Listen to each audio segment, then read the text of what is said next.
네, 여러분 안녕하십니까. 부티풀 인터뷰 시간입니다. 오늘은 굉장히 특별한 분을 모셨습니다. 제가 특별하다라고 말씀드린 이유는 뭐냐면 직장 생활을 하면서도 이렇게 투자라든지 재테크 굉장히 관심 있는 분 많은데 오늘은 30대 중반의 워킹맘이시면서 작가로서 활동을 하시고 계시는 분입니다. 이름이 닉네임으로 작은 오구님이거든요. 예, 작은 오구님이 쓰신 책이 이번에 이제 나왔습니다. 이 책이 바로 최소한의 연금 투자다라는 책인데 오늘 이 내용을 가지고 어떻게 하면 직장인으로서 최소한의 연금 준비를 잘할 수 있는지에 대해서 들어보도록 하겠습니다.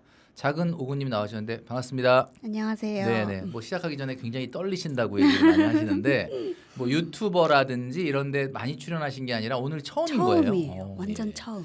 부티풀에 처음으로 나와주셔서 너무 네. 감사드리고 간단하게 우리 부티풀 구독자분들에게 자기소개 및 인사 좀 해주시죠. 네. 안녕하세요. 반갑습니다. 저는 오구일기장이라는 블로그를 운영하고 있는 작은 오구입니다.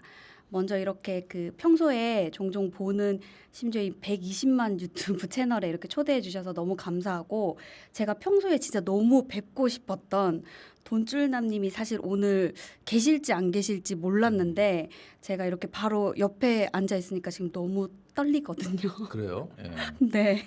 뭐 편안하게 잘 해주시면 될 것 같고 네. 우리 구독자분들 중에서도 비슷한 뭐 일을 하시면서 이렇게 하시는 분들이 많으니까 아마 좀 굉장히 도움이 되지 않을까 싶습니다. 오늘 또 많은 자료를 준비해 오셨다고 하니까 같이 다 보도록 하겠습니다. 자, 작가님께서는 6년 만에 자산이 20배가 상승했다. 와, 이 정도면은 뭐 진짜 대단하신 분인데 매년 두 자릿수의 수익률을 기록하고 있다라고 하셨는데 혹시 그 단도직입적으로 말씀드려서 죄송한데 우리 작은 오구님의 포트폴리오를 살짝 좀 보여주실 수 있나요? 사실 이 포트폴리오는 제가 실제로 2025년도 12월 말에 블로그 이웃님들하고 이제 온라인으로 만나서 나눴던 네네. 저의 2026년도 계좌별 월 납입 계획과 목표 수익률인데요. 네네. 제 블로그에 사실 매달 4년째 연금 계좌 매매 내역과 계좌를 있는 그대로 오픈하고 있거든요. 예. 네, 그래서 현재도 사실 투자 종목이나 비중은 조금 변했지만 여전히 저의 전체적인 포트폴리오로 봤을 때 저는 30대 중반이기 때문에 주식이 70% 이상이고요. 제가 돈줄나님 지금 최근 책 다 읽었는데 여기에 30대면은 투자 기간이 이제 20년 이상이니까 그렇죠. 위험 자산 90% 이상 그렇죠. 가져가라고 해두셨는데 저는 이제 그 기준으로 그거보다 보면은 낮게. 네, 40대 기준으로 주식이 한 70%이고요. 원자재가 이제 15% 내외인데 최근에 금이 좀 빠졌잖아요. 네네네. 그래서 제가 어제자로 확인했을 때는 한 12.8% 정도이고요. 나머지가 이제 채권 혼합이랑 이제 그 예수금 이렇게 구성되어 있거든요. 근데 우측에 보시면 제가 사실 책을 출간하면서 저희 그 블로그 이웃분들하고 같이 줌 세미나를 한번 만난 적이 있는데 7월 중순에 그때만 해도 사실 제 계좌가 여기 보시면은 1년 기준으로는 33%였고 이제 그 올해 YTD 올해 누적 수익률이 14%였는데 제가 어제자 날짜로 다시 최신으로 캡처를 했을 때는 사실 거의 뭐 4% 거의 5% 수준 한 자릿수로 떨어지긴 했거든요. 근데 어차피 저는 뭐 자산별 비중을 어떻게 가져가느냐가 중요하지 어떤 상품에 투자할지가 그렇게 중요하다고 생각은 안 해요. 어쨌든 지수 투자가 대부분이니까 거의 100%고요. 아, 그리고 특징이 제가 봤을 때 우리 구독자분들도 화면을 보시면 아시겠지만은 국내 주식보다는 조금 그 대부분이 해외 자산에 맞습니다. 투자가 되고 있네요. 네. 그러다 보니까 최근에 이제 국내 주식의 장의 어떤 조정이나 이런 것들은 조금 상대적으로 좀 피해갈 수 있는. 그죠. 국내장이 사실 최근에 엄청 많이 오를 때는 저도 포모를 느끼긴 했지만 그렇겠죠. 예. 포모를 느끼긴 했지만 여전히 이제 한국 주식의 어떤 기업이 잘 나간다고 그러니까 뭐 기업이 매출이 좋아진다고 해도 저는 여전히 그 미국 주식에 좀 종속되어 있다고 생각을 해서 거의 이제 또 이런 연금 계좌나 절세 계좌는 이 해외 ETF를 담았을 때 제가 일반 계좌보다 어쨌든 세금을 아낄 수 있는 부분이 커지다 보니까 저는 대부분 미국 지수 위주로 주식을 구성하고 있고요. 근데 저희가 이제 여전히 제 블로그에 오시는 분들이 그래서 어떤 상품에 투자를 해야 되는지 아니면 뭐 작은 오구님이 투자하고 있는 저 종목 저도 지금 사도 되는 이런 질문 진짜 많이 하시잖아요. 그러니까 지금 이런 포트폴 공개하니까 나 나 지금이라도 이거 사도 돼요? 이렇게 네. 물어보는 거죠. 근데 사실은 저는 여전히 우리가 이제 투자 상품을 골라내고 어떤 상품을 내 포트폴리오에 담지라고 고민을 하시는 이유가 여전히 저희의 어떤 그 초점이 개별 종목에 맞춰져 있다고 생각을 하거든요. 근데 시선을 조금만 넓혀서 나는 ETF를 통해서 분산 투자를 하고 있다. 이렇게 생각하면은 어차피 ETF라는 그릇 안에서 시장 상황에 맞게 종목이 교체되고 또 비중 조절도 알아서 해주잖아요. 그래서 그냥 지수 투자를 한다 이러면 저는 보통 미국, 한국, 일본, 중국 중에 어느 나라를 할 건지 정하면 되는 것 같고 만약에 주식만 하는 게 너무 리스크가 클 것 같다. 그러면 주식과 상관관계가 낮은 원자재. 근데 대표적인 게 금이잖아요. 네네네. 그래서 금 투자하면 되는 거고 그래도 나는 안전한 게 좋아 이러면은 채권이나 저축 상품 뭐 파킹형이나 금리형 ETF를 섞는데 그 비율을 사실 어떻게 섞느냐는 거는 잘 아시겠지만 해가면서 좀 본인의 투자 성향에 맞춰서 맞춰가는 너무 거죠. 뭐 순발력 있게 바꾸는 그죠. 것보다는 그 안에서 또 자체적으로 리밸런싱이 되는 기능이 맞아요. 있죠. 그죠? 네, 예. 그렇게 해서 오히려 사회초년생이든 아니면 노후 준비를 이제 막 시작하려고 해서 부모님을 위한 포트폴리오 고민하시는 분들이 저한테 많이 뭐 댓글을 남기시는데 그러면 사실 가장 먼저 투자해볼 법한 거는 가장 역사가 깊은 미국 지수 ETF 네네네. 투자라 생각하거든요. 그래서 이제 조합은 공식인데 사실 유지가 실력이잖아요. 그래서 저는 어쨌든 이렇게 운영을 하고 있습니다. 우리 그 작은 오구님이 우리가 이제 내공이라 그럴까 공력이라 그러죠. 이게 보통이 아니네요. 예. 그죠? 이 포트폴리오를 짜는 그거는 공식이지만은 유지가 진짜 힘든 거다 이런 이야기를 해주셨는데 좀 전에 했던 그 말 명언으로 다시 한번 얘기해 주시면 뭐라고요? 조합은 공식인데 유지가 실력입니다. 아, 네, 아주 유명한 짤 하나 또 나왔네. 그러니까 조합은 네. 공식인데 유지가 유지가 너무 어려우니까. 너무 어렵다. 네. 이 말씀을 여러분들이 잘 아시는 새겨 분이- 들으실 필요가 있을 것 네. 같아요. 정말 사회초년생들이 이제 연금 투자 그러면은 사실 좀 너무 먼 미래의 일인데 내가 그걸 해야 돼 이렇게 생각하실 수 있는데 연금 투자를 막 시작한 초보자들이 포트폴리오를 딱 구성하는데 지금 보여주시는 걸 딱 보면은 그냥 저 같으면 그럴 것 같아. 아, 뭐가 이렇게 복잡하고 어려워. 그리고 생소한 용어 타이거, 코덱스, 에이스 우리야 뭐 그쵸. 맨날 얘기하니까 맞아요. 익숙한데 처음 듣는 분들은 뭐가 이렇게 복잡해 이러는데 그냥 간단하게 우리 동생, 조카 네. 이번에 막 사회 초년생 이분들이 물어본다. 어떻게 연금 투자 시작해야 되냐? 그 포트폴리오 딱 얘기해 준다면 어떻게 얘기해 주시겠습니까? 일단 연금 저축은 매달 적립식으로 간다 이러면은 S&P 500이나 나스닥 100 같은 지수 ETF를 모아가기에 최적화된 계좌라고 생각을 네네네. 하거든요. 근데 이제 아까 말씀드린 것처럼 주식 100%가 여전히 나는 불안하다 이러면 일단 투자금을 조금 키우신 후에 주식과 채권을 6대 4로 나누는 포트폴리오가 있어요. 네. 근데 ETF 투자의 아버지라 불리는 이제 존 보글의 6040 포트폴리오인데 6040. 네, 이 포트폴리오의 핵심은 아주 간단한데 저희가 주식 100%로 포트폴리오를 할 때보다 이제 수익률은 한 2~3% 정도 낮춰지지만 저희가 보통 그 변동성과 최대 손실폭이라고 하죠. MDD가 거의 반 이상 줄어든다고 하거든요. 그게 지수 투자와 연금 투자의 장점이기도 하고. 그죠, 그죠. 우리 작은 오구님이 주셨던 거에 보면 반도체 타이거 반도체라고 되어 있는데 위에 4% 저건 비중이죠. 네, 비중입니다. 와, 4%밖에 안 돼요? 요즘 같은 상황에서는 진짜 성견지명이 있다 이렇게 얘기할 수 있을 것 같은데. 제가 얼마나 포모를 느꼈는지 네, 모르겠어요. 와, 진짜 이거 4% 담고 내가 정말 제정신이 아닐 수도 그죠, 있었는데 맞습니다. 결국은 그래서 유지하는 게 실력이다라는 이야기네요. 그렇죠. 그래서 아까 돌아가면은 여기에서도 근데 제가 생각하는 포인트는 작은 금액이라도 이제 사회 초년생 분들이라면 분명 큰 돈을 처음부터 55세까지 묶이는 연금 계좌 절대 못 넣잖아요. 부담스럽고.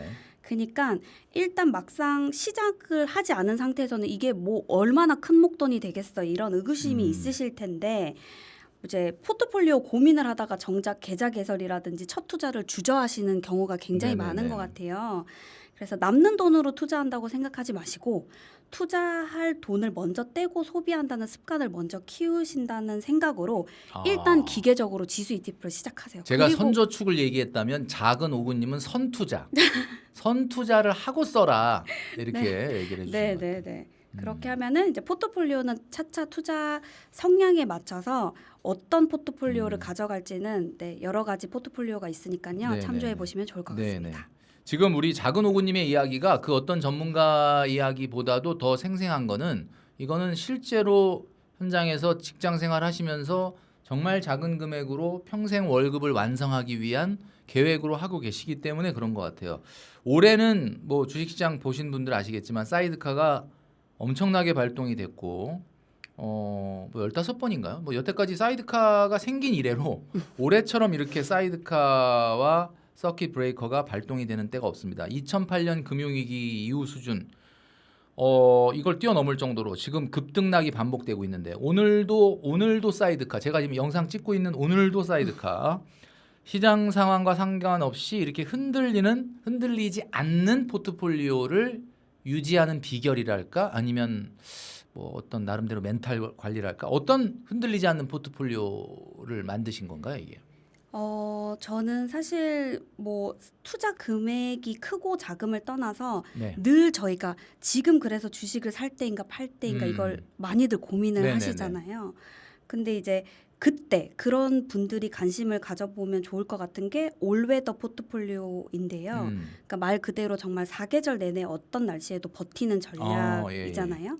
근데 이 전략의 핵심 철학은 아주 좀 단순한데 미래의 날씨, 그러니까 시장을 맞추려고 하지 말고 그냥 어떤 계절이 오든 나는 견딜 수 있는 옷을 미리 입고 있자 이거인 것 같거든요. 네네. 그래서 이제 봄이다 이러면 경기 확장기니까 주식 25% 그리고 여름에는 경기 과열 인플레이션이니까 이제 그 물가 상승을 좀 받쳐줄 수 있는 원자재 25% 아까 말씀드린 금현물 네네네. 아니면 구리 정도까지 그리고 가을이 이제 점점 경기 침체기니까 하락장에 계좌의 버팀목이 되어줄 채권 25% 그리고 시장 폭락이다, 뭐 위기다 이런 겨울 계절일 때는 아 역시 현금이 최고야 하잖아요. 그러니까 이제 현금이나 단기채 25% 이렇게 딱 네 가지로 나눠 담으면 저 역사적으로 백테스팅을 했을 때 평균 7% 정도의 안정적인 수익을 내면서도 아무리 큰 폭락장이 와도 최대 하락폭이 한 15% 정도 내외로 방어가 됐다고 하거든요. 네네네.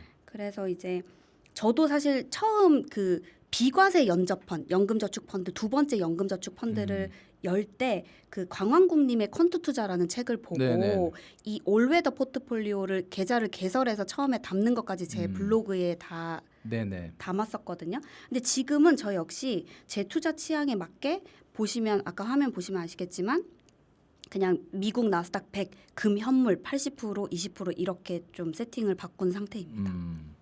올해 정부가 상법 개정안을 발의하고 또 통과되고 또 코리아 디스카운트 개선을 위해서 많이 힘을 썼습니다. 물론 거기까지는 굉장히 듣기 좋은 소리인데 이게 이제 너무 좀 지나치다 보니까 마치 국민들에게 주식을 해라라는 쪽으로 잘못 사인이 전달된 부분도 분명히 있는 것 같아요. 그래서 주식을 하면 안 되는 분까지 주식시장에 뛰어들면서 이제 이 급등락이 시작이 됐고 변동성이 시작이 됐는데 어쨌든 이런 시장의 기능이 정말 정상적으로 작동 안 할 정도의 이 문제가 언젠가는 해소가 된다면 분명히 일단 이렇게 상법 개정이나 밸류 프로그램에 의한 이런 것들의 수혜를 받는 주식들이 나타날 텐데 정부의 이런 정책들이 수혜를 받게 될 ETF 개인적으로 어느 쪽일 거라고 생각을 하고 계십니까? 저는 어쨌든 그동안 한국 기업들이 높은 세금 부담이나 뭐 배당, 자사주 소각에 소극적이었던 것도 맞잖아요. 근데 배당 분리과세의 추진이 되면서 주주 환원을 이끌어갈 어떤 강력한 열쇠를 쥔 건 맞는데 네네. 저도 이제 이런 정책 수혜를 좀 봐야 되지 않겠나 네네. 해가지고 그 라이즈의 코리아 밸류업하고 예, 저희 시간에 많이 얘기했던 거네요. 네, 그리고 코덱스 주주 환원 ETF를 각각 DC하고 IS의 계좌에 조금씩 지금 이제 막 담고는 이제 막 시작을 네. 하거든요. 근데 성장 모멘텀이 있는 이런 밸류업 ETF는 사실 DC 계좌에서 좀 장기 복리로 굴리려고 하고 있고요. 그리고 배당 수익이 큰 주주 환원 ETF 이런 거는 ISA가 비과세 혜택이 있잖아요. 그래서 네. ISA에 담기는 했는데 아무래도 지금 최근 국장이 반도체 쏠림 현상으로 변동성이 크긴 하지만 어쨌든 정부에서 정책 수혜 ETF를 좀 그 밀고 있으니까 절세 계좌와 결합해서 제가 장기로 가져간다면 결국 탄탄한 주주 환원 결실을 맺지 않을까 기대를 하고 매달 조금씩 소액씩 사고 있습니다. 그 우리 직장인들이 사실 뭐 이런 이야기들을 유튜브에서 너무 많이 듣긴 했지만 매번 들을 때마다 연금저축펀드, ISA, IRP, 절세계좌에 대해서 사실 좀 헷갈려요. 이게 네. 사실 이게 눈에 딱 안 들어와. 이거 해보시는 분들은 맞아요. 딱 아는데 안 해보고 생각만 하면 그러다 보니까 책에도 요 내용을 싹 깔끔하게 그러니까 정리를 해주신 내용이 있단 말이에요. 요 책 안에 들어있는 내용이긴 한데 오늘 작은오구님이 직접 이제 설명을 해주신다면 요 어떤 세제 혜택의 차이가 있고 어떤 혜택의 특장점이 있는 건지 화면 또 준비해 주셨는데 보면서 좀 말씀해 주시죠. 네. 일단 연금 계좌는 다시 연금저축이랑 IRP로 나뉘는데 거의 같기 때문에 저희가 연금저축이랑 ISA랑 비교하면 될 것 네네네. 같고요. 일단 연금저축은 누구나 개설이 가능하잖아요. 그래서 네네. 나이 제한도 없고 그렇죠. 소득 제한도 없습니다. 저희 3살 딸 연우도 가지고 있는데요. 연금 계좌는 어쨌든 최소 5년 이상 유지를 해야 되고 네. 55세 이후에만 반드시 찾을 수 있고요. 네. 그리고 최소 10년에 거쳐서 수령해야 된다는 게 좀 네. 가장 좀 모두들 이제 진입 장벽이 높다고 생각하는 부분인데 이에 반해 이제 ISA는 19세 이상이면 누구나 개설할 수 있고요. 소득이 없어도 됩니다. 네. 근데 이제 이렇게 개설했으면 이제 투자금을 얼마를 입금할 수 있느냐? 연금저축은 1년에 1,800만 원까지 넣을 수 있고요. 계좌를 여러 개 만들어도 돼요. 그런데 이 연금저축의 한도는 저도 지금 퇴직연금을 DC로 운영하고 있거든요. DC나 IRP의 자기부담금까지 다 합쳐서 계산을 하고요. 그러니까 내가 몇 개의 계좌를 가지고 있든 상관없이 1년에 1,800만 원 이렇게 이해를 하시면 될 것 같고 그리고 연금저축은 또 하나의 한도가 있는데 그 세액공제 한도. 그래서 연금저축 단독으로는 600만 원. 네. 그리고 IRP랑 DC까지 합치면은 900만 원까지 세액공제 한도가 있다. 이렇게 이해하시면 될 것 같고요. 납입한 금액에 본인이 납입한 금액에 5,500만 원의 연봉을 기준으로 그 이하이신 분들은 16.5% 본인이 900만 원 낸 거에 16.5%를 돌려주는 네, 거고. 그러면 148만 5천 원이고요. 그렇죠.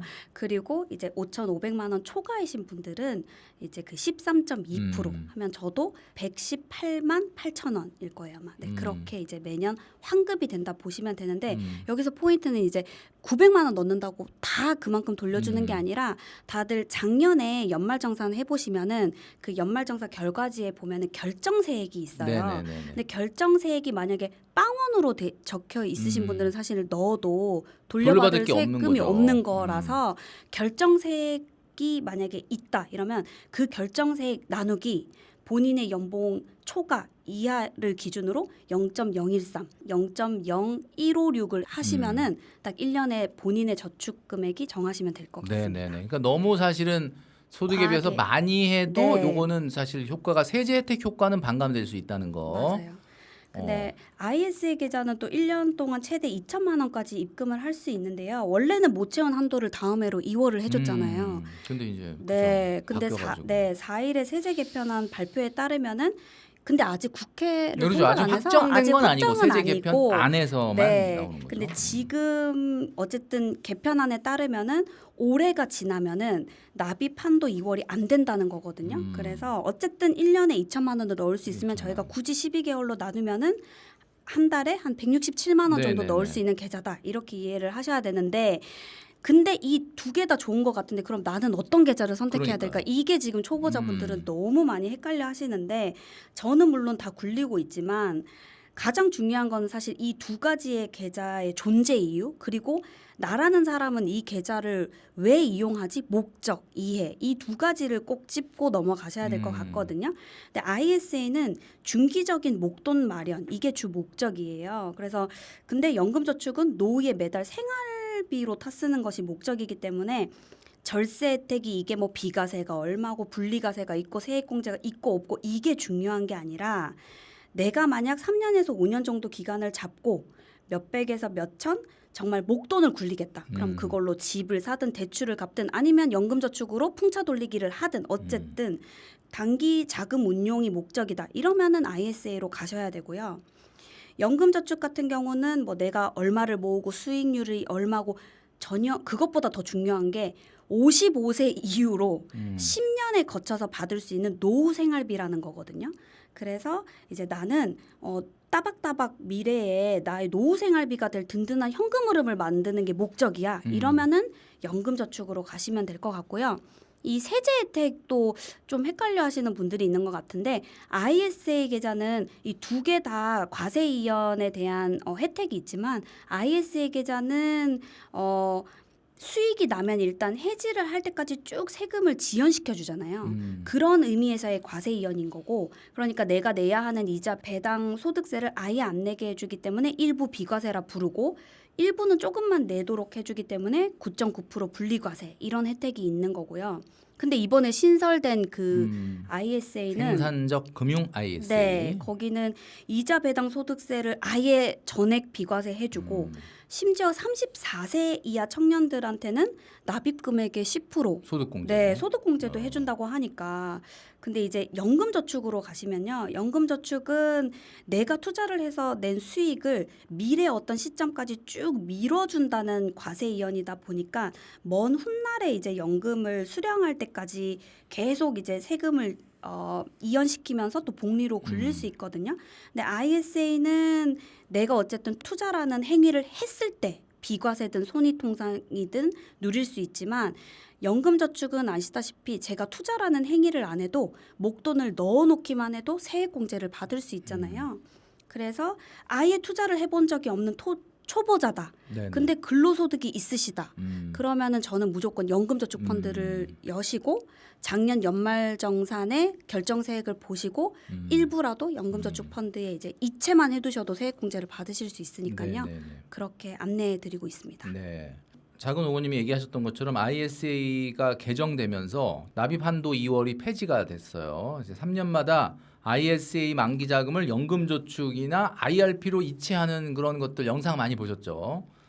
근데 이런 것들이 굉장히 좀 혜택을 좀 최대한 늘릴 수 있었는데 그러면 앞으로는 이런 전략은 좀 유효하지 않은 건가요? 어떻게 봐야 될까요? 근데 일단 먼저 결론부터 말씀드리면 3년 ISA 풍차 돌리기 네네네. 있잖아요. 연금으로 돌리는 거. 이 전략은 여전히 유효하고요.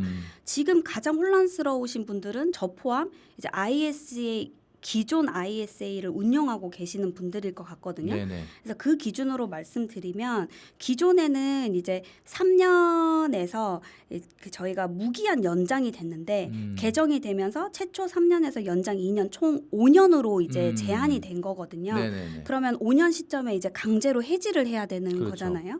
근데 이 개정에 좀 불만을 느끼시는 분들은 3년마다 해지를 해서 연금 계좌로 넘기는 풍차 돌리기를 하던 분들이 아니라 ISA 계좌를 좀 연장하면서 평생의 어떤 절세 계좌로 복리 효과를 누리려고 하셨던 분들일 네네네. 것 같거든요. 그러니까 이제 3년 풍차 돌리기 전략은 여전히 유효하고요. 근데 다만 저희가 한 가지 기억해야 할 점은 발표된 내용에 따르면 아직 뭐 확정이 난 건 아니지만요. 개정 전 이미 만기를 무제한으로 설정해둔 이제 저도 그런 케이스인데 만기 2099년까지 뭐 이런 맞아요. 식으로. 네, 9999년 뭐 뭐 이렇게 이렇게. 그런 계좌는 이제 5년 제한 없이 계속 유지할 그렇겠죠. 수 있다고는 그러니까 빨리 하는데 지금 이 영상 보시다가도 만드셔야 빨리 돼요. 들어가지고 예. 네, 오늘 빨리 만드셔야 만기 돼요. 연장을 하세요. 2099년으로. 네, 근데 네. 이제 지금 ISA 만기 자금을 연금 계좌로 옮기시면은 연금의 사이즈는 키우실 수 있지만 앞으로 새로 만드는 ISA는 이제 이 무기한 연장이 안 된다는 거. 네네. 5년마다 무조건 해지를 하셔야 되는 거. 이 점은 좀 기억하시면 좋을 것 같습니다. 그 연금저축펀드 좀 전에 얘기해 주셨던 것 ISA와 달리 세액공제를 해주니까 수익률로 따지면은 뭐 그냥 이미 기본적으로 16.5% 깔고 가는 거다. 19.5%다. 뭐 이런 이야기가 있는데 다만 이제 55세라는 그죠? 55세에까지는 이제 장기 투자가 돼야 된다라는 건데 그렇다면은 이제 대부분 사회초년생이나 또는 뭐 은퇴가 아직 많이 남아 있던 분들한테는 그러면 이게 내가 이거 해야 되나? 약간 이런 생각이 들 수도 있단 말이에요. 그래서 이 책에 보면은 이제 연금저축이 좋다 그래서 막 연금저축을 그냥 아까 말씀드렸던 것처럼 뭐 세액공제 때문에 다 한다 이렇게 하는 것보다는 여기에 이렇게 이 책의 내용이 있지만 월 25만 원으로 평생 월급 완성 이렇게 돼 있단 말이에요. 그러니까 이게 책이 세상에서 가장 쉬운 연금 투자의 첫걸음이다라고 돼 있는데 왜 이게 책이 색깔이 초록색이냐? 새싹들한테 그런 거 아닙니까? 맞습니다. 맞죠, 그죠? 네. 그래서 그러니까 아마 요 내용을 좀 보시면 될 것 같은데 어떤 그러면 연금저축 상품에는 펀드에는 이 어떤 내용을 담는 게 좋을까? 어떤 걸 담는 게 좋을까? 아까 말씀드렸다시피 연금저축펀드와 가장 잘 어울리는 상품은 미국 S&P 500이나 미국 나스닥 100 같은 해외 대표 지수 ETF라 네네네. 생각하고요. 근데 아까 말씀하셨다시피 연금저축펀드는 IS하고 다르게 매년 세액공제 세액공제. 혜택이 있잖아요. 네네. 그러니까 우리가 이제 그 사회 초년생분들은 더 한 가지 기억했으면 좋겠는 포인트는 연말정산으로 돌려받는 세액공제 환급금이 저희가 투자하고 있는 연금 계좌로 들어오는 게 아니라 보통 월급 통장으로 들어오잖아요. 네네네. 그러니까 다들 소비로 그냥 흘러가 버리거든요. 이게 웬 공돈이야 이러면서. 그죠? 뭐 제 13회 월급 이러면서 막 다 음. 써버리잖아요. 근데 이게 매년 받게 되면 이 세액공제금이 아까도 말씀드렸지만 900만 원 기준으로 13.2%면은 118만 8천 원이거든요. 근데 이거를 5%로 만약에 재투자를 해서 20년으로 굴리면은 한 4, 5천만 원의 목돈이 돼요. 4, 5천이요? 네.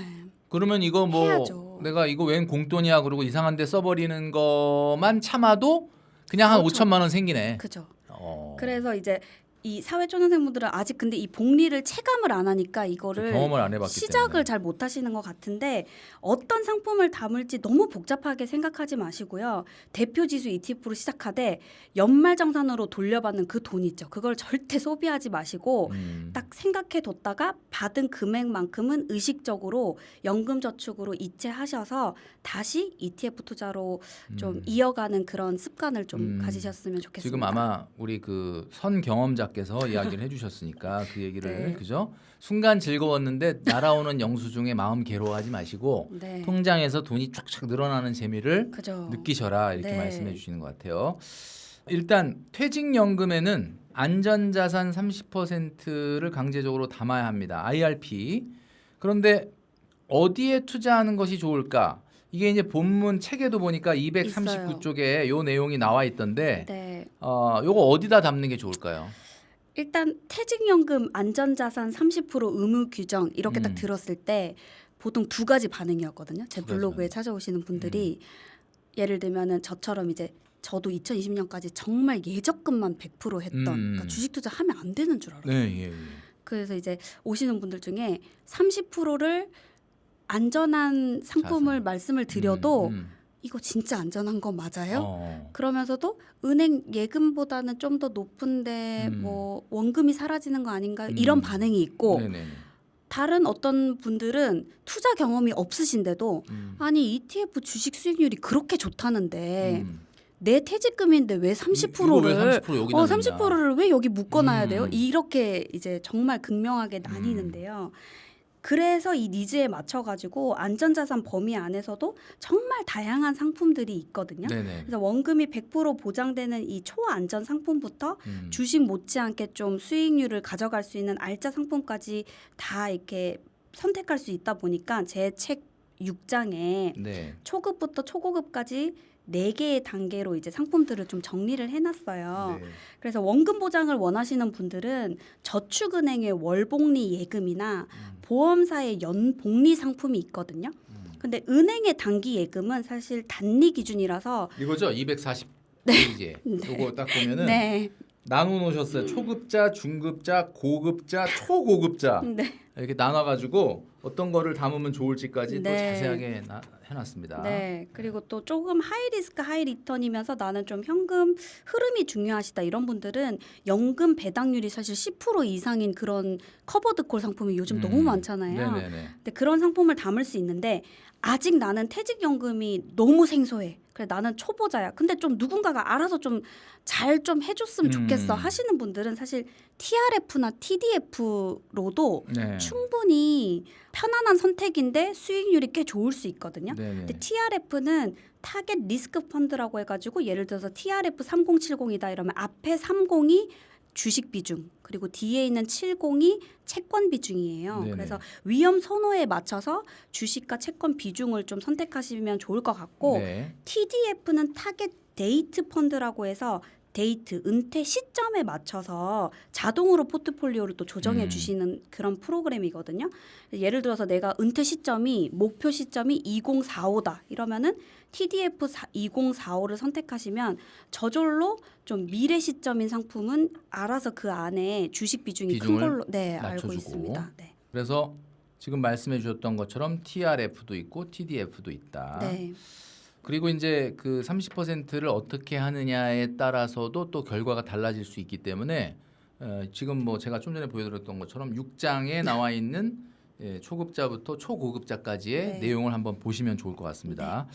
퇴직 소득세를 절반으로 줄일 수 있는 방법이 있다. 이렇게 또 얘기를 하셨어요. 어떤 내용인지 소개를 좀 해주시죠. 그러니까 이 퇴직 소득은 사실 퇴직 소득세가 적용이 되고, 근데 이제 퇴직 소득이 좋은 게 다른 소득과 합산이 돼가지고 이제 종합과세로 묶이지 않는다는 네네네. 거거든요. 근데 이거를 분리과세가 된다. 네, 근데 이게 사회 초년생 분들이나 사실 30대 분들도 이 인식이 크게 직장인 근데 퇴직 분들은 소득세라는 말을 딱 들었을 때 퇴직이 멀리 남은 분들은 그게 좀 감이 없을 것 같아요. 네. 퇴직금을 또 소득세를 내나? 뭐 약간 이런 생각을 할 수도 있고. 맞아요. 근데 이제 퇴직 소득세는 정말 그 개개인들마다 다 다르게 다르죠. 매겨진다고 알고 있는데 평균 뭐 한 10% 정도로 잡으면은 만약에 이제 저는 사실 어떻게 생각하고 있냐면 제 책에 보면은 혹시 미래에 제가 뭐 추가 생활비나 목돈이 필요할 때 세액공제 받지 않은 재원을 가장 자유롭게 뽑아 쓰고 네네.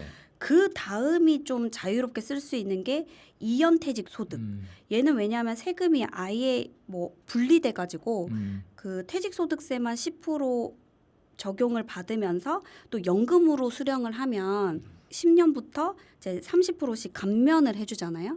그래서 그렇게 좀 안전한 목돈이다 이렇게 좀 잡고 있는데 같은 그 연금 계좌인 IRP 안에 담겨 있다 보니까 많은 분들이 좀 헷갈릴 수 있는데 퇴직금은 나중에 제가 연금으로 수령을 해도 저희가 익히 아는 뭐 연금소득세 5.5% 그게 아니라 퇴직소득세를 적용을 받게 되어 있거든요. 네네. 근데 이것도 만약에 너가 연금으로 수령을 하면 내가 디스카운트를 해줄게. 나라에서 이렇게 정해놨어요.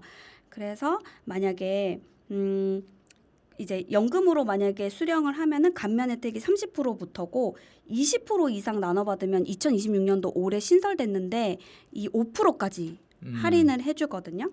그래서 이제 제 10%가 5%로 줄어든다. 네. 그래서 사실은 저도 첫 이직할 때는 얼마 안 된다 그래 얼마 안 된다 생각해서 다 써버렸는데 요즘에는 국민연금 하나만 믿고 가는 게 아니라 개인연금을 똑똑하게 굴리시는 분들이 너무 많다 보니까 네네. 사적연금 사이즈가 좀 크잖아요. 네. 그러니까 은퇴가 도래했을 때 퇴직금이 급한 게 아니면은 연금으로 늦게 받고 그냥 잊어버리시는 분들도 많은 것 같은데 일단 연금 개시를 먼저 하고요. 초반 20년 동안에는 매년 1만 원씩 최소 금액으로 인출을 하면 퇴직 소득세를 더 할인받을 수 있다. 이런 포인트거든요. 그래서 뭐 쉬운 계산으로 보면은 저희가 만약에 퇴직금이 3억이에요. 그러면 일시불로 찾으면은 퇴직소득세 엄청나겠죠. 네, 10%면은 3천만 원 세금을 내야 되는데 제가 일단 개시를 해가지고 매년 1만 원씩 받아요. 그러면 21년 차가 됐을 때 대부분의 퇴직 소득을 5%로? 네, 제가 인출할 때는 5%만 받으니까 3천만 원의 세금이 한 뭐 1,500만 원 수준으로 이제 50% 감면이 네네네. 되는 거잖아요.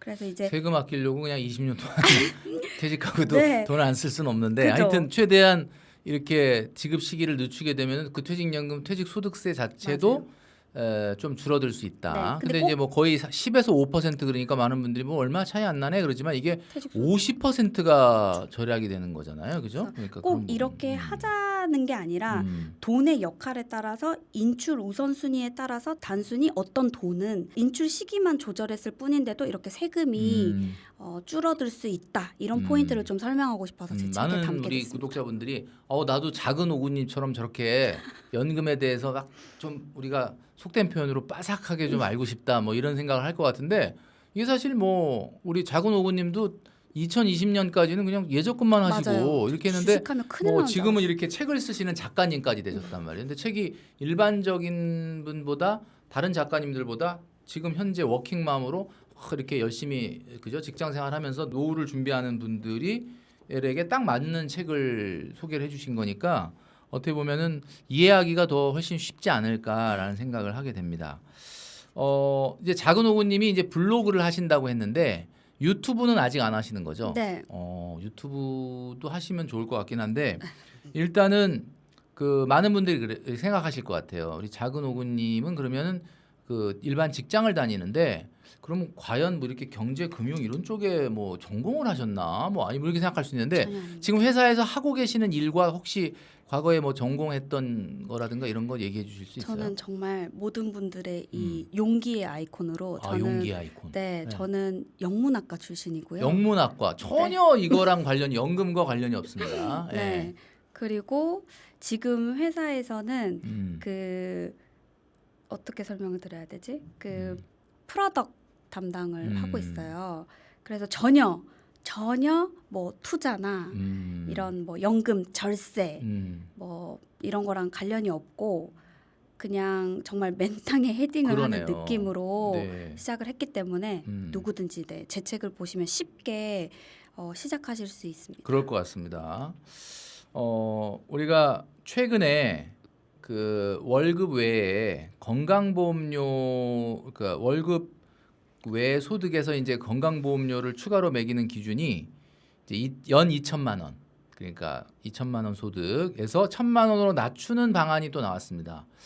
뭐 최근에는 이제 국민연금도 아무래도 이제 소득 대체율이 올라가면서 매년 0.5%씩 올라가고 있고 또 건강보험료도 올라가고 있고 이 기준이 또 강화가 되는 추세인데 투자자들이 이 배당 소득에 따라서 세부담이 증가되는 것이 상당히 좀 두렵다, 무섭다 이렇게 하는 경우가 있을 것 같아요.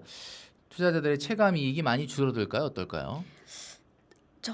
저는 사실 거의 연금 계좌, 절세 계좌로 운영을 하다 보니까 체감되는 그런 거는 그죠? 잘 없지만 예. 제가 보기엔 아무래도 일반 계좌로 투자하시던 분들은 정부가 부동산 대신 주식하라고 했는데 왜 이러냐. 배당 소득에 부담을 주네? 이럴 것 같거든요. 그리고 특히 2천에 딱 맞춰가지고 배당을 딱 세팅해 두시고 좀 편안하게 그 현생을 사시는 분들도 많잖아요. 인생 선배님들. 절대 안 넘게 네, 하고. 딱 이렇게 맞춰두시는 분들. 근데 그런 분들한테는 사실 이게 거의 핵폭탄급이긴 할 것 갑자기 같아요. 1,000만 원 이게 무슨 그죠. 날벼락이야. 네.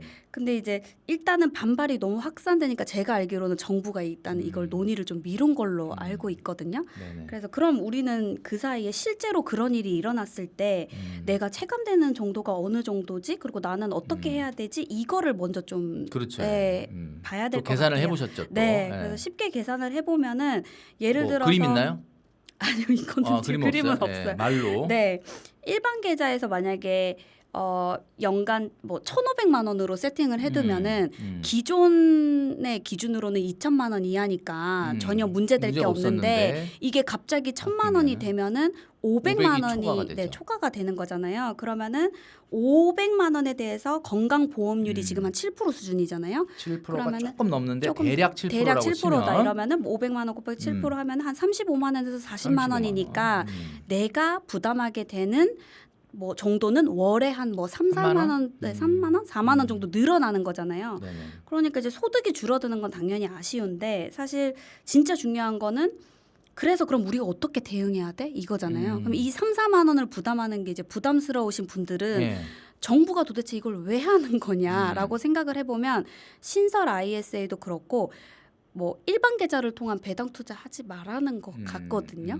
근데 이제 제가 주력으로 하고 있는 연금 계좌, ISA 계좌 이런 연금 계좌, 절세 계좌는 이 안에서 일어나는 모든 배당 이자 소득이 이런 뭐 건강보험료 합산 소득에 전혀 포함이 되지 않습니다. 그래서 비과세 연금 저축의 비중을 좀 높이면 해결되는 일이네요. 그죠. 그리고 이제 뭐 내가 배당 투자를 한다 이러면 점차적으로 이제 그 연금 계좌랑 ISA 계좌로 이제 이사를 가셔야 되는 거죠. 지금 일반 계좌로 투자를 하고 계신 분들이 네네네네. 있다면.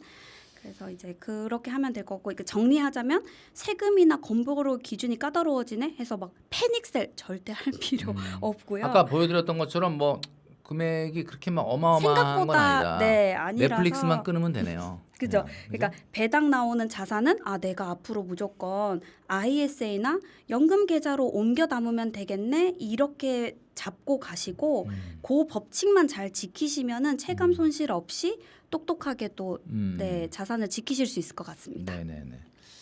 S&P 500 ETF 아까 우리 보여주셨던 포트폴리오에도 있는데 장기적으로 우상향하는 대표적인 지수입니다. 장기적으로 우상향한다라는 말 많이 들어보셨을 텐데 최근같이 이렇게 국장이 크게 요동치고 하락을 할 때는 더더욱 그게 또 어떻게 보면은 대단해 보이기도 한데 몇 주 정도 모으면은 노후에 이제 돈 걱정 없이 살까? 이 S&P 500 ETF는 뭐 종류가 여러 가지가 있겠지만은 어쨌든 S&P 500을 사 모으는 분들이 굉장히 많잖아요. 우리 작은 오구님이 보시기에 노후에 걱정 없이 돈 걱정 없이 살려면 요것도 이제 본문의 205쪽에 나온 이야기인데 네. 몇 주 정도 사 모으면 될까요? 저는 일단 제 책에 목표는 높게 잡으라고 7억을 7억이요? 네, 은퇴하는 걸 목표로 하고 있는데요. 그래서 S&P 500을 몇 주 가져간다 이것보다는 저한테는 사실 S&P 500 딱 떠올렸을 때 죽을 때까지 어쨌든 제 사모아야 되는 포트폴리오의 거다. 네, 핵심으로 있는 상품이다 이렇게 가져가고 있거든요. 네네네. 그래서 우리 뭐 흔히 S&P 500 이러면은 연평균 수익률 8% 이렇게 얘기하지만 사실 막상 장이 흔들리면은 항상 저를 찾아와서 지금 사도 돼요? 그러니까 많이 빠져도 물어보시고 많이 올라도 물어보고. 물어보시잖아요. 근데 이때 필요한 게 지금 이게 표로 보시는 이제 기간별 수익률을 보시면 좋을 것 네네네. 같은데 기간별 수익률. 네, S&P 500은 1년 단위로 보면은 이 최고가 60%에서 뭐 마이너스 40%까지 오가니까 사실 운이라고 생각해요. 정말 운이 없을 때 내가 시작을 하면은 제가 정말 운이 없으면 S&P 500 다들 좋다고 해서 투자했는데 네. 마이너스 40% 맞을 수 네네네. 있는 거죠. 근데 이게 장기로 갈수록 보시면은 투자 기간을 20년 이상으로 늘리면은 사실 이야기가 완전 다르잖아요. 지난 역사 속에서 20년 이상 S&P 500에 투자해서 손실을 본 사람이 단 한 명도 없다는 게 네네. 포인트인 것 같고요. 지금 가장 최악의 구간 이런 뭐 이벤트들을 거쳤음에도 불구하고 최악일 때가 지금 이게 아마 6% 정도일 거예요. 6%. 최악이 연 6%. 네네. 20년 이상 가져가면 최고 좋았을 네. 때는 최고 좋았을 때는 거의 20%인 거의 거죠. 19% 가까이. 네네네. 그래서 결국 짧게 투자하면 운에 맡기는 도박이 되는 거고 길게 투자하면은 이길 확률이 결국 내 편이 된다. 저는 이렇게 생각을 하거든요. 만약에 일반 계좌에 S&P 500을 담아서 투자하다 보면은 팔고 싶은 유혹에 엄청나게 노출이 되지 않습니까? 그죠. 근데 연금저축은 지금 우리 자구노님이 하고 있는데 이거 뭐 내가 이거 어떻게 할 수도 없고 이러면서 그냥 아주 뭐 비자발적으로 장기 네. 투자가 된다. 지금 그 네. 얘기 하시는 것 같아요. 맞아요. 그래서 뭐 내가 어떤 바닥을 잡겠다 타이밍을 재기보다 절대 아무도 그 바닥 모르잖아요. 그러니까 S&P 500을 믿고 꾸준히 오래 적립식으로 모아간다 생각하셔야 되지 내가 뭐 한 번에 몇 주를 모으면 내 노후 준비 끝 이렇게 생각하시기보다는 그냥 꾸준히 내 연금 계좌를 한번 오픈을 하셨다면 그 계좌 속에 계속 있는 상품이다 이렇게 가져가시면 좋을 것 같습니다. 네네네. 보험개발원이 발간한 은퇴시장 리포트에 따르면 4050 세대 중에 노후 준비가 된 비율이 37%에 불과하다 이렇게 나타났습니다. 그러니까 3명 중에 1명이죠. 노후 준비를 못하고 그냥 1억 정도만 들고 은퇴하시는 분, 뭐 은행 다니셨던 분들이야 뭐 퇴직금 굉장히 많이 받았고 나왔다는 얘기 많이 주변에서 들어보셨지만 일반적인 분들은 그냥 한 1억 정도 이렇게 들고 나오시는 분들이 많단 말이에요. 이 1억으로 좀 앞으로 투자할 만한 고배당, 고배당이라 하면 뭐 커버드 콜도 포함될 수도 있는데 이런 상품들은 어떤 게 있을 수 있을까요? 근데 일단은 퇴직금이 1억이다 이러면은 노후 생활비를 매달 만드셔야 되는 분들에게는 그렇죠.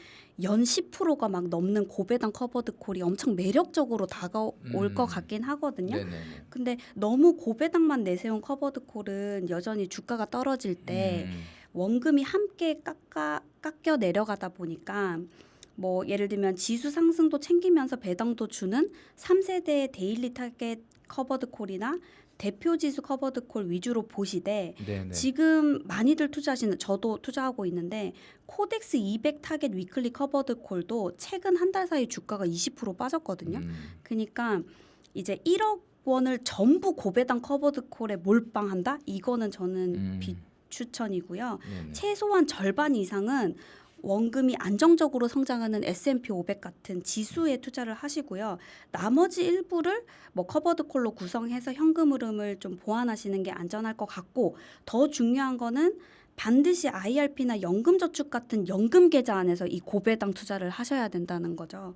그래서 일반 계좌에서는 연 10% 이상 배당을 받으시면은 세금과 건강보험료 부담이 커질 수 있는데 연금 계좌에서는 어쨌든 세금을 나중으로 내는 과세이연도 있으면서 이제 1억 원이라는 현금 흐름의 가치도 쭉 가져가실 수 있으니까요. 핵심은 얼마나 높은 배당률을 줄 수 있지? 이것보다는 내 원금 1억을 좀 끝까지 지키면서 어떻게 현금 흐름을 가져갈 수 있을지 이거를 절세 계좌들과 함께 좀 고민해 보셨으면 좋겠습니다. 그러니까 커버드콜 상품이 당연히 1억만 들고 나온 분한테는 야 이거 10% 준다 그러면 이게 네. 그렇지만 사실 이제 1억을 퇴직금 갖고 오롯이 그 1억만으로 생활하겠다는 건 사실 현실적으로 불가능하지 않습니까? 네. 그러니까 뭔가 본인이 이제 어떤 세컨드 잡이라든지 이런 걸 통해서 이제 하시게 될 텐데 마음이 급할수록 말씀 주셨던 것처럼 우리 자근호님이 얘기해 주셨던 것처럼 커버드콜 상품으로 보완하는 건 좋지만 전부 커버드콜로 가는 건 안 된다. 뭐 S&P 500 같은 코어 자산에 좀 투자를 하고 나머지 현금 흐름을 좀 보완해라 이렇게 말씀 주셨습니다. 커버드콜 ETF는 배당률은 높지만 원금을 갉아먹는다. 뭐 이런 비판도 있습니다. 배당률도 높고 원금 손실도 좀 상대적으로 없는 참 어렵네요. 배당도 많이 주면서 이 커버드콜처럼 이렇게 뭔가 이렇게 손실의 위험도 좀 적은 요런 ETF는 뭐가 있을까 이렇게 했는데 247페이지에 이런 내용이 나와 있어서 이거 질문을 만든 건데 초고수익 상품에 도전해라 뭐 이렇게 돼 있는데 요 내용은 어떤 걸까요? 그게 결국엔 아까 말씀드린 요즘 시장에서 가장 인기 있는 이 3세대 커버드콜. 그러니까 이제 옛날 방식의 무조건적인 고배당이 아니라 타겟 커버드콜이나 아니면 자산 배분형 커버드콜 상품이 괜찮을 것 같은데 네. 대표적으로 요즘 인기가 높은 상품들을 보면은 단순히 옵션 매도 비중을 100%로 잡는 게 아니라 15%나 한 10%로 잡고 이제 주가가 상승하는 추종도 조금 따라가는 이런 상품들이 좀 나와 있는 약간 것 하이브리드 같거든요. 같은. 네네 맞아요. 오로지 그 인컴을 갖다가 그 옵션 매도로 다 충당하려고 안 하고 뭔가 상승이 제한받던 부분을 좀 상승도 따라가면서 맞습니다. 약간 하이브리드형 3세대 커버드콜 상품이 네. 좀 보완하는데 좀 도움이 된다 이런 이야기죠. 저는 그래서 좀 괜찮은 게 타이거 미국 나스닥 100 타겟 데일리 커버드콜 이게 아까 제가 좋아하는 그런 미국 해외 지수형이랑 연동된 우리가 데일리- 타미당이라고 하는 거죠. 네. 그게 지금 1년 수익률도 30%예요. 근데 월배당이면서 연간 배당률이 한 14%거든요. 네네네. 그리고 아까 말씀드린 코덱스 200 타겟 데일리 커버드 콜. 얘가 최근에는 주가가 좀 많이 빠지긴 했지만 얘도 지금 1년 누적 수익률이 111%인 걸로 제가 오늘 아침에 확인했거든요. 네네네. 그러면서 얘도 또 월배당이면서 배당률이 14%니까 굳이 나는 뭐 월배당 커버드 콜을 좀 담아보고 싶다 이러면은 이런 좀 3세대 방금 말씀 주신 그런 하이브리드형 커버드 콜을 한번 고민해 보시면 좋을 것 같습니다. 뭐 상품 이름까지 구체적으로 아주 잘 얘기를 해주신 것 같아요. 국민연금 수급자들의 평균 수령액은 70만 원 정도라고 합니다. 물론 뭐 이건 평균이니까 모든 분들한테 다 적용되는 건 아닌데 그만큼 이제 국민연금만 믿어서 가지고는 좀 안 된다 뭐 이런 이야기겠죠. 노후 적정 생활비가 뭐 KB 발표도 350이라고 그러고 또 어떤 조사에서는 336이라고도 하고 뭐 어쨌든 이제 우리나라가 이제 어느 도시든 어느 지역이든 솔직히 300만 원 미만으로 노후 생활하기는 어려운 거는 확실하거든요. 국민연금만으로 노후 생활은 이제 당연히 어려워지는 건데 그러면 노후 생활비 300만 원을 만들려면은 지금 50대다. 그러면은 진짜 뭐 퇴직도 얼마 안 남았고 이게 뭔가 지금 내가 준비를 해가지고 50대인데 300만 원의 월 현금으로 만든다. 요거 월배당 ETF로 딱 구성을 한다 그러면 어떻게 지금 아이디어가 딱 떠오르시는 게 있다면 어떻게 하는 게 좋을까요? 월배당 ETF는 정말 상품이 많은데 지금 50대 분들이라면은 어느 정도 지금 연금 사이즈가 있느냐에 따라 조금 다를 것 같기는 네네. 해요.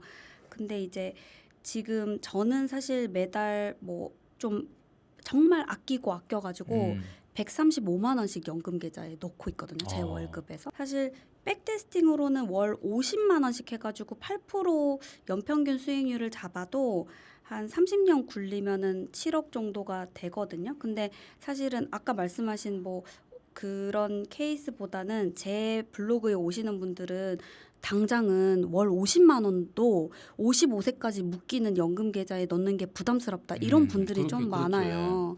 그래서 제가 이 슬라이드도 일부러 그래서 준비를 네네네. 했는데 월 50만 원도 부담스럽다 하시는 분들은 전혀 걱정할 게 없는 게 사실 금액은 그렇게 중요하지 않거든요. 제 책에 나와 있는 매달 케이스인데 25만 원? 네, 매달 25만 원씩 넣고 10%로 뭐 미국 나스닥 100개 네, 해서 아까 뭐 20년 최대 좋았을 때 19%까지 갔으니까. 네, 그래서 이제 20년 55세까지는 그렇게 굴리고요. 그 대신 매달 25만 원 넣고 단일 ETF를 사는 걸 멈추시면 안 되고요. 단 55세부터는 60세까지 쭉 거치를 하면서 좀 안전하게 5%의 배당주로 포트폴리오를 바꾸는 케이스거든요.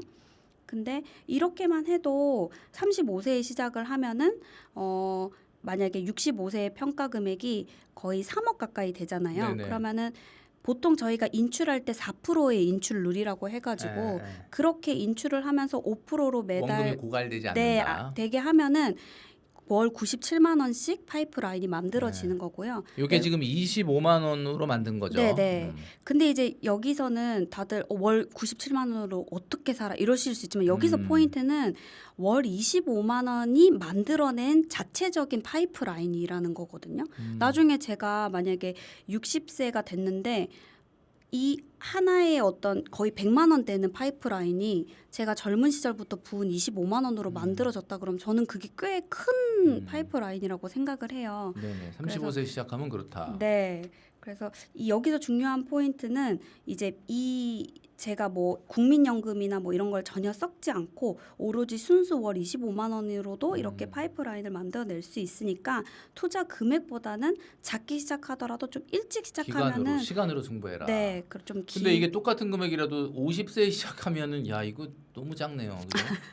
그렇긴 한데 그래서 50세에 시작을 하시면은 아까 제 책에 보시면은 투자금을 어쨌든 자녀분들이 다 독립을 하고 조금은 또 요즘에는 50대도 자녀 교육비도 안 나가고 네, 이러면은 좀 여유가 있으니까 그럴 때는 연금을 빨리 일반 계좌에 있는 돈을 다 연금으로 좀 사이즈를 크게 키우셔가지고 아까 말씀하신 5% 배당주가 아니라 조금은 더 고배당으로 가셔가지고 이제 현금 흐름을 더 만드시면 핵심은 우리 그 작은 오구님이 30대 중반이시니까 네. 같은 30대 중반인 분들은 25만 원으로 금액을 많이 할 생각을 하지 말고 시간으로 승부하는 저 룰을 좀 지키시면은 좋겠다 이런 말씀을 주신 것 같습니다. 네.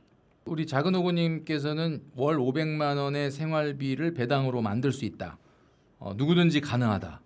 뭐 이렇게 그 책에 써 주셨는데 여기서 이제 특별한 사람이 아니라 하더라도 월 500만 원의 현금흐름 만들 수 있다. 요거 어떻게 가능한지 한 달에 500만 원 현금 흐름을 발생시키는 요 방법 요거 좀 정리를 해 주시죠. 네. 일단 먼저 이거에 대해 답변을 드리기 전에 사실 많은 분들이 연금 계좌를 좀 시작하실 때 저축 통장처럼 이제 마음을 먹고 시작하시는 경우가 많거든요. 제가 그랬는데 왜냐하면 매달 꾸준히 돈을 넣고 내 성향에 맞게 투자한 뒤에 오래 유지하면서 매년 세액공제도 받을 수 있고 복리 효과도 누릴 수 있으니까 좀 잘만 모으고 잘만 불리면 언젠가 나도 좀 돈 걱정 없이 살 수 있겠지 하다 보니까 좀 자연스럽게 관심이 어떻게 불릴지에 쏠리지 어떻게 인출할지가 좀 약한 것 같아요. 네. 연금 인출에 투자. 대해서는 생각을 안 하죠. 네, 근데 현실에서는 제가 듣기로는 20년 넘게 성실하게 모아놓고 정작 인출 계획이 없이 은퇴를 맞으면은 이제 월급이 끊기고 연금으로 생활해야 하는 시점에 어디서부터 어떻게 꺼내 써야 되는지 뭐 어떤 순서가 유리한지 몰라서 당황하게 되거든요. 그러면은 불필요한 세금을 또 더 내는 일도 생기고 거기다가 저처럼 이제 평생 직장 생활에 익숙했던 분들은 은퇴 후에 이제 투자보다 인출과 세금 구조가 더 낯설게 느껴지실 수도 있을 것 같아요. 근데 은퇴를 하시는 시점이 되면 나의 연금 계좌 안에는 서로 다른 세금의 꼬리가 붙는 재원들이 다 합치게 되거든요. 네네. 이렇게.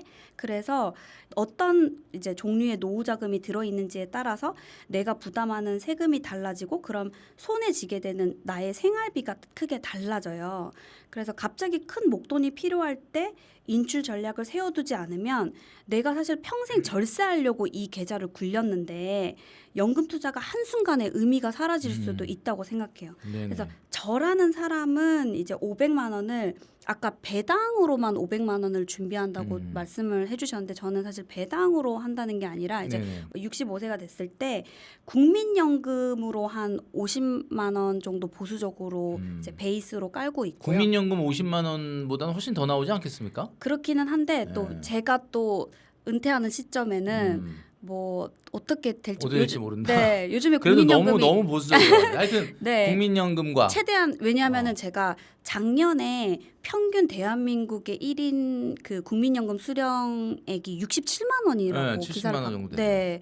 그렇다 보니까 저는 사실 그 졸업반일 때부터 한 번도 쉬어본 적이 없거든요. 직장 생활을. 근데 제가 만약 55세까지 일을 하면 말씀하신 것처럼 뭐 100만 원대가 될 거라고 기대는 하고 있지만 요즘 그리고 뭐 국민연금이 계속 대한민국에서 올라가잖아요. 네, 투자 제일 잘하잖아요. 근데 또 영원히 우리 국민들의 모든 국민들의 뭐 마르지 않는 샘물 역할을 할 거다 확신이 없으니까요. 저는 굉장히 보수적으로 제가 왜 국민연금을 또 50만 원으로 잡았는지도 책에 적어놨거든요. 그래서 50만 원으로 잡고요. 그리고 개인연금으로 한 120만 원. 이 120만 원의 기준은 지금 현재 기준으로 저희가 인출 한도가 사적연금이 1년에 1,500만 원이잖아요. 그렇죠. 400만 원 이상 인출을 네, 하지 하면은 못하니까. 네, 세금 폭탄이 되니까 이것도 나중에 되면은 더 늘어날 수는 있겠지만 어쨌든 1,500. 그러면 개인연금으로 한 120. 그다음에 저는 일을 했으니까 퇴직연금 IRP에 저는 한 목표를 좀 높게 3억 정도 예상하고 있거든요. 그러면은 첫해 인출 가능 금액이 한 월 250에서 280 정도 예상하고 있어요. 그러면 이까지 하면은 벌써 50에 120만 원에 뭐 250에서 280을 하고 나머지 부족한 부분은 세액공제 받지 않은 재원도 저는 매달 조금씩 정말 생활비 남는 족족 네네. 세액공제 받지 않는 연금저축펀드에 넣고 있거든요. 네. 그래서 그 재원에서 필요한 만큼 해서 500만 원 정도는 나도 캐시플로우를 만들 수 있겠다 이렇게 지금 생각을 하고 있고요. 근데 지금 이렇게 제가 설명을 드리면은 세액공제용 뭐 비공제용으로 나눠 얘기하면은 나도 그러면은 계좌를 나눠서 운영해야겠다 이렇게 생각하시는 분들이 많은데 어차피 연금은 나중에 개시를 할 때 네네. 국세청 자료하고 금융기관이 서로 크로스 체크 해가지고 뭐 세액공제 받은 재원하고 안 받은 재원을 딱 나눠주기 때문에 지금은 당장 그런 계획을 너무 고민하지 마시고 네네네. 일단은 네 시작을 하시고 그냥 지금은 세제 혜택이 없어도 연금 계좌라는 데 넣어두면은 과세 이연을 받으면서 복리로 굴릴 수 있네. 근데 그게 은퇴 이후에는 나한테 세금에서부터 자유로우면서 좀 가장 자유로운 목돈이 되네. 이 정도만 좀 가져가시면 좋을 것 같아요. 노후에 필요한 자금이 얼마냐 뭐 이런 논쟁들이 많죠. 뭐 보통 10억은 있어야 되지 않냐 뭐 이런 이야기를 하는데 아까 얘기하셨던 것도 뭐 7억 얘기도 있었고 실제로 안정적인 노후를 보내려면은 50대 이후에 통장에 최소 얼마 있어야 될까요? 저도 사실 이 슬라이드를 만들 때 이 데이터를 한 증권사에서 제가 가지고 온 거긴 한데 네. 이게 최소 보통 저희가 노후 자금 10억 이런 말이 많잖아요. 근데 이 지금 계산법을 한번 짚고 넘어가야 될 것 같은데 저희가 지금 노후 생활비가 부부 적정 기준으로 뭐 월 한 300만 원 300만 정도다. 원. 네. 근데 노후 기간을 뭐 30년으로 잡았을 때 12개월이면 360개월이다. 이렇게 해서 단순히 300만 원 곱하기 360개월 해서 10억 이렇게 계산을 하잖아요. 너무 라이브한 네, 계산이고. 근데 이 계산법에는 좀 제가 보기엔 좀 큰 오류가 돈이 스스로 일한다는 전제를 좀 빠뜨린 것 같아요. 저는 완전 저축파였어가지고 조금이라도 돈을 놀리지 않는. 네, 통장에 넣어두면 이자가 붙잖아요.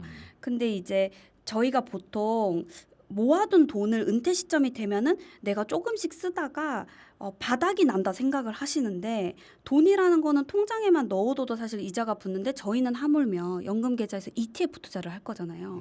그러면은 얘가 계속 스스로 자산 증식을 할 네네. 거란 말이죠. 그래서 이제 저는 연평균 수익률 5%로 가정하고 10억을 두면은 첫 해 만약에 내가 300만 원을 인출을 해도 그러면은 이게 9억 6,400만 원이 되는 게 아니라 다시 5%로 불리면은 10억이 다시 넘는 돈이 되는 거거든요. 그래서 그렇게 생각하지 마시고 제 책을 보면은 만약에 내가 25년 동안 인출할 거야. 그러면은 필요한 돈 5억. 30년 동안 인출할 거야. 5억 5천. 그리고 40년이야. 이러면 6억 2천. 이거는 어떤 케이스냐면은 제가 조사한 바에 따르면은 저희가 퇴직연금 상품 가입 비중이 거의 90%가 연평균 수익률 2%도 안 되는 현금성 자산에 묶여 있다고 하거든요. 네네. 근데 저희가 왜 미국이 굉장히 퇴직 제도가 막 선진국이라고 네네. 하잖아요. 그래서 미국의 퇴직 제도 401k 거기 보면은 대부분의 상품이 60%가 주식으로 묶여 있다고 해요. 근데 그대들의 연평균 수익률이 10%인 걸로 알거든요. 그래서 그 10%로 하면은 지금 위에 있는 파란색 그래프. 네, 이 10%거든요. 그래서 제가 이거를 가정을 만약에 30세 직장인이 연 700만 원 정도로 이제 퇴직금을 30년을 굴려요. 근데 우리나라처럼 이 현금에 묶여 있는 이런 2% 상품에 투자를 하면 제가 60세가 됐을 때 2억 8천 정도밖에 안 되는데 10% 상품에 넣어두면은 거의 뭐 10억이 넘는 돈이 되니까 우리가 이제 목돈을 모아서 은퇴를 하려고 생각하지 마시고 이런 절세 계좌를 통해서 꾸준히 적립식으로 수익률을 좀 끌고 간다 이렇게 생각하셔야 된다는 포인트로 준비를 했습니다. 네네. 뭐 오늘 우리 작은 오구님 나와 주셔가지고 여러 이야기를 했고요. 또 굉장히 어떻게 보면 현실감 있는 또 지금 워킹맘으로서 직장 생활을 하면서 노후에 대한 준비를 좀 이렇게 철저하게 하는데 아까 말씀하셨던 것처럼 직장인이니까 연금 저축을 이게 금액을 많이 넣을 생각 물론 많이 넣으면 뭐 좋긴 하겠지만 시간으로 승부하는 그래서 오늘 이 책도 소개를 해주셨는데 마지막으로 우리 구독자분들에게 어떤 분들이 이제 이 책을 좀 읽으면 도움이 될지 책 소개를 좀 마지막으로 해주시고 마무리 짓도록 하겠습니다. 네. 제가 30대 애엄마이고 저는 사실 지방 출신이거든요. 대구 출신이라 가지고 이제 어떻게 보면 아버지가 돌아가시고 갑자기 상경했을 때 굉장히 막막했던 기억이 나요. 네네. 근데 지금도 뭐 풍족한 건 아니지만 저는 정말 돈 걱정은 없거든요. 근데 그럴 수 있었던 게 이 절세 계좌를 활용해서 ETF 투자를 시작하고 나서 좀 이제 자산을 쌓아간 덕분에 제 마음에 좀 확신이 생겼기 때문인 것 같아요. 그래서 저 역시 30대 중반에 이제 첫 딸을 낳고 나니 제가 엄마로서 경제적 능력을 갖추는 게 굉장히 중요하다는 인식이 생겼고 근데 노동소득은 결국 내가 출근을 해야 생기는 건데 금융소득은 처음에 제가 시스템을 잘 세팅을 해두고 꾸준히 이제 적립식으로 이어가면은 알아서 자산을 증식시켜 주니까요. 여성분일수록 아니면 일을 하든 안 하든 아니면 뭐 적립금이 크든 적든 그 절세 계좌를 통한 ETF 투자를 꼭 시작하셨으면 좋겠고요. 그리고 이제 뭐 소득도 없는데 아니면 뭐 55세까지 묶이는데 이런 걱정은 제발 이제 좀 그만하셨으면 좋겠고 우선 연금저축펀드를 오늘이라도 개설을 하셨으면 좋겠고 나 자신을 위해서라도 아니면 우리 가족을 위해서라도 든든한 어떤 미래의 파이프라인을 만든다는 생각으로 하루라도 빨리 연금 투자를 시작해 보셨으면 좋겠습니다. 네, 그런 분들이 딱 보기에 좋은 책이다 이렇게 말씀드릴 수가 있을 것 같습니다. 자, 오늘 나와주신 작은 오구님 뭐 블로그 하신다니까 블로그도 한번 방문해 주시고요. 책도 한번 이렇게 보시면 좋겠다라는 말씀드립니다. 오늘 나와주셔서 여러 가지 이야기 해주셨는데 오늘 감사합니다. 네, 너무 네. 팬이에요. 네네, 감사합니다. 네네, 오늘 마치도록 하겠습니다. 감사합니다. 감사합니다.